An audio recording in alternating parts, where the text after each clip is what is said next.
তো সকাল সকাল ওইটা কোন গেতাছে এটাই ভাবতেছেন। তো আমরা যাইতেছি বাসের নিগা। তো কথাটা এমন না যে বাস এনে হেরা আন্নাগর বইরা দিব পিছন দিয়ে। তার মানে বাস আনতাছি এই কারণে আঙ্গর যে কবরস্থান আছে, কবরস্থান উন্নতি কল্পে বিরাট ধর্মীয় জলসা একটা আয়োজন করা হয়েছে 18 তারিখে। তো এই জলসার কারণে এই যে বাস আনতাছি। এই দেখেন বুধ মারছে, বাস দিয়ে অল্পতেই মাইরা থিয়া জানিয়েছিল। কইতে আরেকটা দেখেন মাথার মধ্যে মনে হয় মারবো।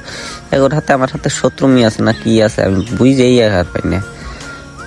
যাই হোক, তারপরে আমরা যাইতেছি। এই যে আমার পাশের কাকাটা দেখতেছেন না, কয় বাসতে ভিডিও কিন্তু অফ করা যাবো না, ভিডিও করতেই থাকো। দেখেন বাস নিয়ে বেকরা নাই গেছে আমার বন্ধু, কি আর কমু। তারপরে আমরা যাইতেছি আর গল্প করতেছি কোন সিস্টেমে কি করলি। তারই মধ্যে এই যে ফক্কর আলিয়া হেরা হাই দিয়া থুয়ে গেল।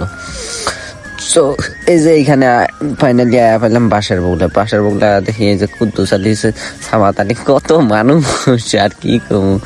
যাই হোক, তারপরে আমি একটা বাস গাড়া নিয়ে নিলাম, নিয়ে হেঁটে এই মোবাইলটা দে মোবাইল মানে দিব যে তাও পায় না ভালো করে। তারপরে এই যে আমরা বাসটা ঘাড়ে করে নিয়ে মানে যে জায়গায় গোটো করে ওই জায়গার উদ্দেশ্যে রওনা দিলাম।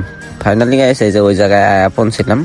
পৌঁছার পরে বাসটা রাখলাম। সো গাইস, আমি আপনাদের কাছে আশা রাখবো যে 18 জানুয়ারি আপনারা সবাই আসবেন, বা আমার যে বিরাট ধর্মীয় জলসাটার আয়োজন করছি, জলসাটা দেখবেন।